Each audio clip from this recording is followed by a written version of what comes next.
اعوذ باللہ من الشیطان الرجیم بسم اللہ الرحمن الرحیم۔ اچھا، تو کل ہم نے حضرت آدم علیہ السلام کا جو سٹوری ہے وہ ہم نے دیکھی تھی کہ کس طرح سے ان سے ایک مسٹیک ہو گئی، پھر انہوں نے اللہ تعالیٰ سے سوری کی، حضرت آدم نے بھی اور اماں حوا نے بھی، ٹھیک ہے۔ اب اس کے بعد ہے کہ یا بنی آدم قد انزلنا علیکم لباسا یواری سوآتکم وریشا، کہ اللہ تعالیٰ کہتے ہیں بنی آدم کو کہ میں نے تم لوگوں کے لیے لباس اتارا ہے۔ اس کا مقصد کیا ہے؟ کہ وہ تم لوگوں کو کور کرے، تم لوگوں کی باڈی کو، اور تم لوگوں کی جو نہ دکھنے والے یا نہ جو اچھے پارٹس نہیں ہیں لوگوں کے سامنے ظاہر کرنا، ان کو کور کر سکے، یعنی باڈی کو کور کرنے کے لیے اللہ تعالیٰ نے لباس ہمارا بنایا ہے۔ اس کا مقصد جو ہے نا، پرپز یہ ہے کہ وہ باڈی کو کور کرنے والا ہو، ٹھیک ہے، جو لباس ہے۔ اور پھر اللہ تعالیٰ کہتے ہیں کہ جو لباس التقوی ہے وہ سب سے زیادہ بہتر ہے۔ اب لباس التقوی کیا ہے؟ تقوی ہم نے اس سے پہلے ڈیفینیشن دیکھی تھی نا، کہ تقوی ہر وقت اس چیز کا احساس کہ اللہ تعالیٰ ہمیں دیکھ رہے ہیں، اور ہم پھر اس چیز کو ذہن میں رکھ کے پھر جتنے بھی جو بھی کام ہم کریں وہ ہم اس سوچ کے ساتھ کریں کہ اللہ تعالیٰ ہمیں دیکھ رہے ہیں، تو ہم اچھے کام زیادہ کریں اور برائیاں کرنے سے دور رہیں، اپنے آپ کو روکیں، اسی کنسیپٹ کی بیس کے اوپر کہ اللہ تعالیٰ ہمیں دیکھ رہے ہیں۔ یہ جو ہے یہ سب سے بہترین چیز ہے، ٹھیک ہے۔ ذالک من آیات اللہ لعلہم یذکرون۔ پھر اس کے بعد ہے کہ اللہ تعالیٰ پھر دوبارہ بنی آدم کو، یعنی آدم کے جو بچے ہیں ان کو خطاب کر رہے ہیں، ان کو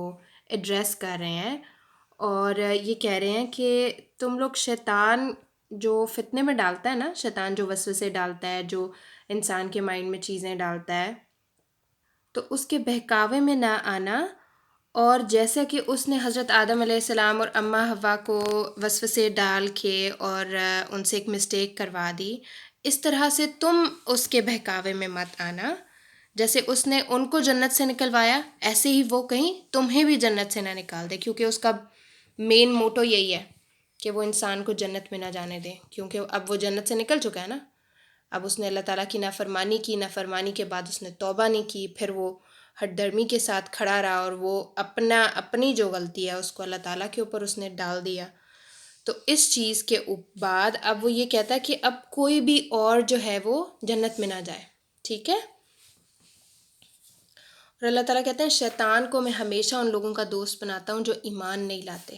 جو اللہ تعالیٰ کے اوپر ایمان نہیں لاتے، ہمیشہ اللہ تعالیٰ شیطان کو ان لوگوں کا فرینڈ بنا دیتے ہیں، دوست بنا دیتے ہیں، کیونکہ دوست کی انسان بات مانتا ہے نا، تو ایسے لوگ پھر جو لوگ ایمان نہیں لاتے وہ پھر شیطان کی بات مانتے ہیں، کیونکہ شیطان ان کا دوست بن چکا ہوتا ہے اور انہیں پتہ بھی نہیں ہوتا کہ شیطان ان کا دوست بن گیا ہے، ٹھیک ہے۔ اب یہاں پہ ہماری جو سورہ اعراف کی آیات ہیں یہ ختم ہوتی ہیں۔ اچھا، یہاں پہ ہماری سورہ اعراف کا جو ہم لوگوں نے پورشن دیکھنا تھا، کچھ آیات دیکھنی تھی، وہ ہماری فنش ہو گئی۔ اب ہم چلتے ہیں اپنی سیرہ کی طرف۔ سیرہ میں جیسے ہم نے دیکھا تھا کہ آپ صلی اللہ علیہ وسلم نے جیسے اسلام کو بتانا شروع کیا لوگوں کو، تو ان کو کتنی ساری پرابلمز فیس کرنی پڑی۔ لوگوں نے پہلے تو زبان سے انہیں تنگ کیا، پھر اس کے بعد مارنے کے اوپر بھی وہ آگے مسلمانوں کو اتنی انہوں نے اذیت دی۔ اب یہ جو اذیت کا سلسلہ تھا یہ جاری رہ رہا تھا، اور لوگوں کے لیے جو اپنی نماز پڑھنا تھا وہ بھی ڈیفیکلٹ ہو گئی تھی، کیونکہ لوگ اتنا تنگ کرتے تھے۔ جیسے میں نے کل آپ کو بتایا، وہ اونٹ کی گندگی اٹھا کے آپ صلی اللہ علیہ وسلم کی کمر کے اوپر رکھ دی تھی، اور پھر آپ صلی اللہ علیہ وسلم سے ایون سجدے سے بھی اوپر نہیں ہوا جا رہا تھا۔ تو مطلب اس طرح جیسے حضرت بلال کو ان کا جو مالک ہے وہ کس طرح تنگ کرتا تھا، تپتی ہوئی دوپہر میں رکھ دیتا تھا ان کو باہر، پنشمنٹ دیتا تھا، اس چیز کی پنشمنٹ کہ وہ اسلام اس نے کیوں قبول کیا۔ تو اس طرح سے ان لوگوں کے لیے بڑا ہی مشکل ہو رہا تھا رہنا۔ پھر یہ جو تنگ اور یہ جو ظلم کرنا لوگوں کا، یہ سب بڑھتا جا رہا تھا، کیونکہ مسلمان منورٹی میں تھے، کم لوگ تھے جو مسلم تھے، اور جو مسلمان ہو رہے تھے وہ زیادہ تر غریب طبقہ تھا، مطلب سردار یا جو ایک سٹیٹس والے پیپل ہوتے ہیں وہ نہیں تھے۔ ایسے لوگ جو کمزور ہوتے ہیں معاشرے میں، ان کو دبانا، ان کے اوپر ظلم کرنا زیادہ آسان ہوتا ہے جو پاورفل کمیونٹی ہے اس کے لیے. تو یہ سب چیزیں جاری رہیں. اب 5 years گزر گئے، 5 سال، ٹھیک ہے نا. 5 سال گزر گئے اس چیز کو کہ آپ صلی اللہ علیہ وسلم نے جب نبوت کا اعلان کیا، اس کے بعد 5 سال گزر گئے اور یہ سلسلہ جاری رہا.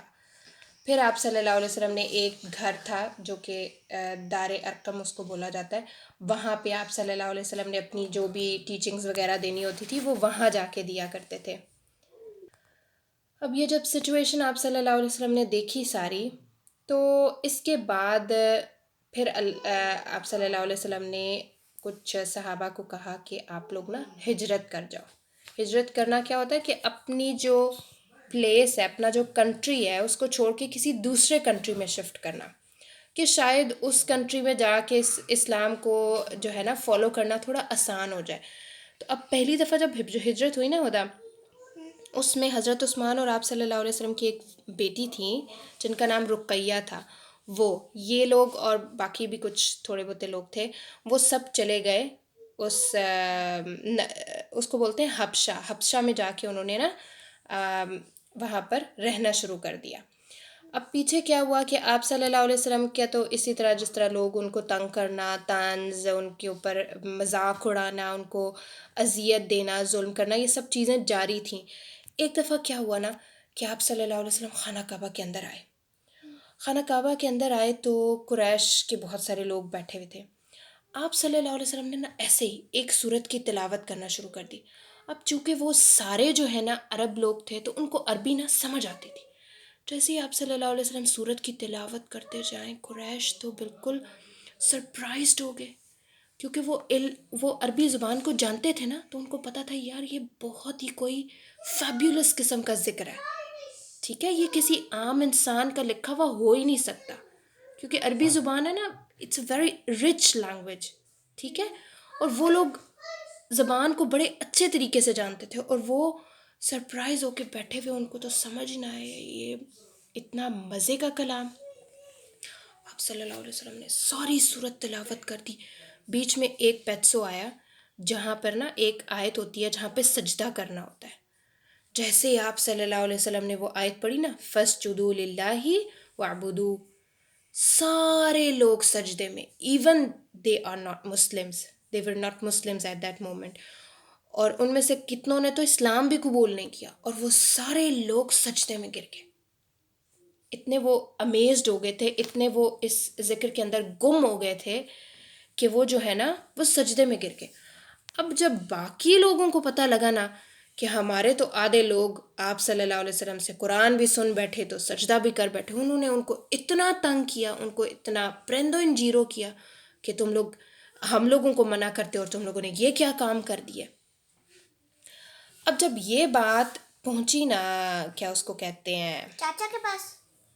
نہیں چچا کے پاس نہیں، یہ بات جب پہنچی نا مسلمز کے پاس جو دوسری جگہ پہ گئے تھے نا، دوسرے حبشہ میں ہجرت کر کے گئے تھے، جب اس گروپ آف پیپل کو پتہ لگا تو ان کو یہ پتہ لگا، کیونکہ ظاہر وہاں پر ٹیلی فونز وغیرہ تو نہیں ہوتے تھے، کوئی پیغام پہنچاتا تھا، کوئی شخص خود جا کے بتاتا تھا یا کسی بھی طریقے سے ان کو پتہ چلتا تھا. ان کو یہ پتہ لگا کہ قریش کے لوگ مسلم ہو گئے تو بڑے ہیپی ہو گئے، کہتے اب تو ہم واپس جا سکتے. انہوں نے وہیں سے اپنا بوریا بسترا اٹھایا نا، واپس آ گئے مکہ. ابھی جب وہ مکہ کے بالکل پاس پہنچے تو ان کو تو پتہ چلا یہ تو خبر جھوٹی تھی، وہ تو مسلمان تو نہیں ہوئے. اب کیا جی، اب کچھ لوگ تو وہاں سے واپس چلے گئے لیکن کچھ واپس مکہ میں آ گئے. اب یہ بڑا ہی مشکل سین ہو گیا لوگوں کے لیے. اب قریش کے لوگ تو اسی طرح سے ظلم و ستم اور تنگ کرنا مسلمانوں کو ان کا جاری و ساری تھا. تو آپ صلی اللہ علیہ وسلم نے نا پھر تھوڑے ٹائم کے بعد نا لوگوں کو کہا کہ آپ لوگ دوبارہ حبشہ کی طرف ہجرت کر جاؤ. اس میں نا تقریباً 80 پیپل تھے جنہوں نے ہجرت کر دی. اب جب ہجرت کر کے گئے نا، قریش کو کہاں سکون تھا. مکہ والوں نے تو پھر کہا کہ یار یہ لوگ تو وہاں جا کے بڑے مزے سے رہ رہے ہیں، کیونکہ وہاں کا جو پریزیڈنٹ ٹائپ ایک بندہ ہوتا ہے نا، سردار ہوتا ہے اس پورے علاقے کو جو سنبھالنے والا ہوتا ہے، وہ بہت اچھا تھا، وہ بہت کائنڈ پرسن تھا. ہی واز کرسچن لیکن وہ بہت کائنڈ تھا. تو اس نے مسلمانوں کو تنگ نہیں کیا۔ اب جناب جی قریش وہاں پہ پہنچ گئے، کہتے ہیں ہم نے ان کے، نجاشی اس کا نام تھا، کہتے ہیں ہم نجاشی کے پاس جائیں گے اور اس کو کہیں گے کہ یہ لوگ ہمیں واپس دو، یہ لوگ تمہارے پاس آ کے رہنے شروع ہو گئے۔ اب وہ لوگ جب گئے نا ان کے پاس، تو انہوں نے کیا کیا، انہوں نے کہا کہ ہمارے تو کچھ لوگ ہیں جو اپنے باغی ہو گئے ہیں، اپنے ماں باپ بہن بھائیوں کو چھوڑ کے آ گئے ہیں، تو ہمیں وہ لوگ واپس کر دو۔ اب نجاشی بہت ہی اچھا اور بڑا ہی انصاف پسند بندہ تھا، اس نے کہا میں نے ان لوگوں کی تو بات سن لی ہے، اب میں مسلمانوں یعنی جو دوسرا گروپ آف پیپل ہے اس کی بھی بات سنوں، جو ہجرت کر کے آئے تھے نا مکہ سے، ان کی بھی بات سنوں کہ وہ کیا کہتے ہیں۔ اب وہ لوگ بڑے خوفزدہ ہو گئے، انہوں نے کہا بھائی جو بھی ہو، بولنا ہم نے سچ ہی ہے، بے شک مشکل پڑ جائے پر ہم نے سچ کا دامن نہیں چھوڑنا۔ اب آپ دیکھ رہی ہیں سچ کتنا امپورٹنٹ ہے، کہ اتنی ہارڈ سچویشن میں جس میں ان کو پتہ لگ رہا تھا کہ یار ہمیں واپس کتنی پریشانی دیکھنی پڑ سکتی ہے، اگر انہوں نے ہمیں مکہ واپس بھیج دیا تو ہمارے اوپر کتنا ظلم ہوگا، لیکن اس کے باوجود انہوں نے کیا کیا، انہوں نے کہا کہ ہم سچ بولیں گے۔ اب جب وہ نجاشی کے دربار میں گئے تو نجاشی نے ان سے پوچھا کہ بھائی تم لوگ اپنا جو پوائنٹ آف ویو ہے نا وہ اب تم لوگ اپنا پیش کرو۔ اب انہوں نے ایک شخص کو کہا، جعفر رضی اللہ عنہ، ان کو کہا کہ آپ جو ہے نا بات کریں ہماری طرف سے۔ پھر حضرت جعفر نے بہت ساری لمبی ساری تقریر کی، اس میں انہوں نے کہا کہ ہم بتوں کی پوجا نہیں کرتے، ہم ایک اللہ کو مانتے ہیں، ہم رشتہ داروں کے اندر صلہ رحمی کرتے ہیں، ہم بدکاری نہیں کرتے، اور بہت ساری انہوں نے نا اپنی جو پازیٹیو چیزیں یا جو وہ کرتے تھے وہ ان کو ساری بتائیں۔ تو انہوں نے کہا کہ یہ تو بہت ہی اچھا دین ہے، یہ جس وے آف لائف کے اوپر تم لوگ ہو یہ تو بہت اچھا ہے۔ تو اس نے کہا نہیں بھائی، میں تم لوگوں کو، قریش جو مکہ والے لوگ تھے نا ان کو کہا کہ میں تم لوگوں کو یہ بندے نہیں دے سکتا، یہ لوگ اچھے بندے ہیں، یہ ٹھیک بات کہہ رہے ہیں۔ اب ان کو تو بڑا ہی افسوس ہوا کہ ہم جس پرپس کے لیے یہاں آئے ہیں حبشہ، وہ تو ہمارا کمپلیٹ نہیں ہوا۔ نیکسٹ ڈے انہوں نے کیا کیا، انہوں نے کہا کہ ہم جائیں گے اور ہم ان سے کہیں گے یہ حضرت عیسیٰ علیہ السلام کو، آپ کو پتہ نا حضرت عیسیٰ علیہ السلام جو ہے وہ کرسچنز مانتے ہیں ان کو، جیزو، تو انہوں نے کہا کہ ہم حضرت عیسیٰ علیہ السلام کا کہتے ہیں کہ یہ جو ہے نا یہ ان کے بارے میں اچھے عقائد یا اچھا نہیں سوچتے، کیونکہ وہ چاہ رہے تھے نا کہ کسی طریقے سے نجاشی ان کو اپنی جگہ سے نکال دے اور یہ ہمارے ہاتھ آئیں تاکہ ہم ان کے اوپر بھی ویسے ہی ظلم کریں جیسے ہم مکہ والوں کے اوپر کر رہے تھے، مکہ کے جو مسلمان ہیں ان کے اوپر کر رہے تھے۔ اب کیا ہوا کہ سیکنڈ ڈے پھر انہوں نے کہا کہ یہ ان سے پوچھو، یہ تو حضرت عیسیٰ علیہ السلام کو رسپیکٹ نہیں دیتے اور ان کے بارے میں اچھا نہیں سوچتے۔ اب جب مسلمانوں کو بلایا گیا تو مسلمانوں نے کہا کہ دیکھو ہم حضرت عیسیٰ علیہ السلام کے اوپر ایمان لاتے ہیں، وہ اللہ کے رسول اور نبی تھے، ٹھیک ہے، اور حضرت مریم علیہ السلام کے وہ بیٹے تھے، ان کا کوئی فادر نہیں تھا۔ اس دنیا میں صرف ایک انسان ایسا ہے جس کا فادر نہیں ہے، ٹھیک ہے، اور وہ صرف اپنی واحد ماں کا بیٹا تھا، اور وہ حضرت عیسیٰ علیہ السلام تھے، ٹھیک ہے۔ یہ اللہ تعالیٰ کا ایک میریکل تھا کہ اللہ تعالیٰ نے حضرت عیسیٰ علیہ السلام کو صرف ایک مدر سے پیدا کیا، ٹھیک ہے نا۔ تو نجاشی کہتا ہے کہ یہ تو بالکل ٹھیک بات کہہ رہے ہیں جو یہ حضرت عیسیٰ علیہ السلام کے بارے میں کہہ رہے ہیں۔ تو انہوں نے کہا کہ میں تو بھئی یہ لوگ تم لوگوں کو نہیں دے سکتا، کہ یہ لوگ جب ہمارے ملک میں رہ رہے ہیں اور کوئی فساد نہیں کر رہے، کچھ نہیں، تو پھر میں تم لوگوں کو ان کو نہیں دے رہا۔ اب وہ وہاں سے بالکل ہار ہور کے آ گئے وہ لوگ جو مکہ والے تھے۔ اب جب وہ واپس آئے تو جو مسلمان وہاں پر رہ رہے تھے ان کا ٹارگٹ وہ تھے سارے،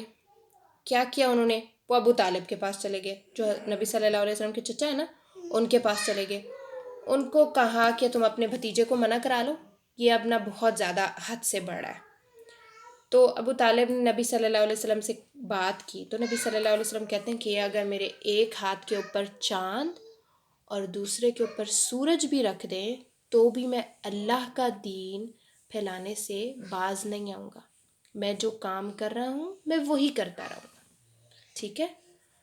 اب اس کے اوپر جو ان کے چچا تھے وہ بہت اچھے اور بہت ہی سپورٹیو تھے آپ صلی اللہ علیہ وسلم کے ساتھ، انہوں نے کہا ٹھیک ہے جی،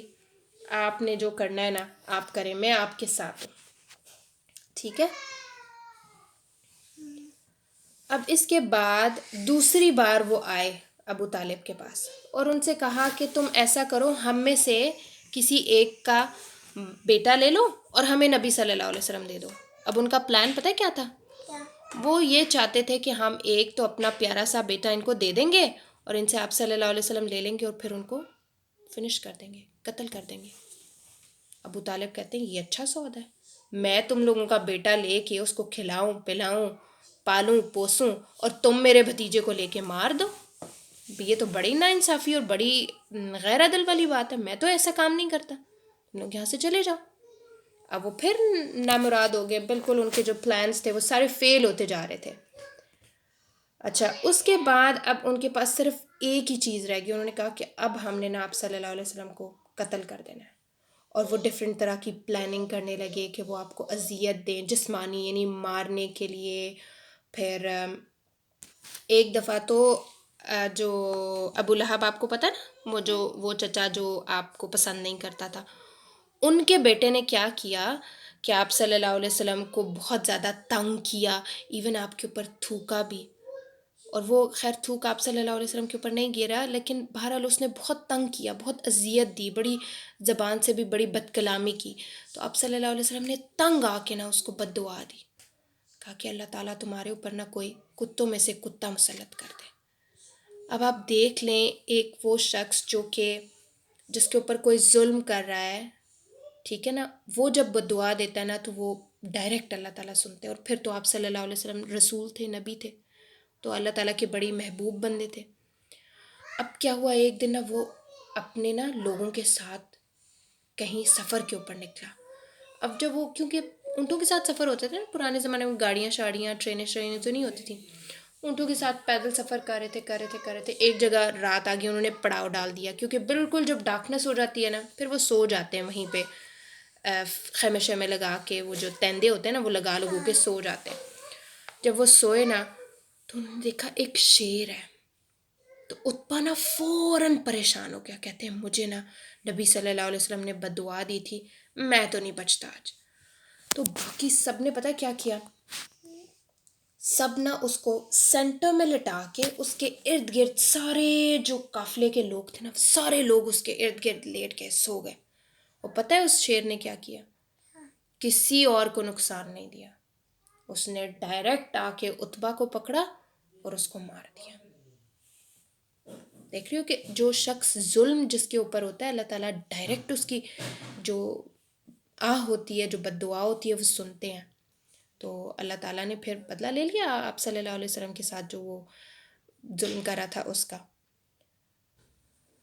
اب بس یہی سب چیزیں چل رہی تھیں آپ صلی اللہ علیہ وسلم کی لائف میں، اور مکہ والے بس یہ چاہ رہے تھے کہ ہم کسی طریقے سے آپ صلی اللہ علیہ وسلم کو نا قتل کر دیں، لیکن خیر وہ اپنے اس مدعے میں اور اس پلان میں کبھی کامیاب نہیں ہو پائے، لیکن وہ آپ صلی اللہ علیہ وسلم کو شدید زندگی تنگ کر رہے تھے آپ صلی اللہ علیہ وسلم کے اوپر، کبھی ان کو اذیت دینا، کبھی تانے دینا، کبھی ان کو جسمانی طور پر اذیت دینا، جیسے کانٹے ان کے راستے میں بچھا دینا یا پتھر مارنا، اس طرح۔ تو بس ان کا ایک مین مقصد یہی تھا کہ ہم کسی طرح آپ صلی اللہ علیہ وسلم کو راستے سے ہٹا دیں تاکہ یہ جو اسلام پھیل رہا ہے یہ نہ پھیلے۔ تو آج ہمارا لیسن یہیں پہ فنش ہوتا ہے۔ اللہ حافظ۔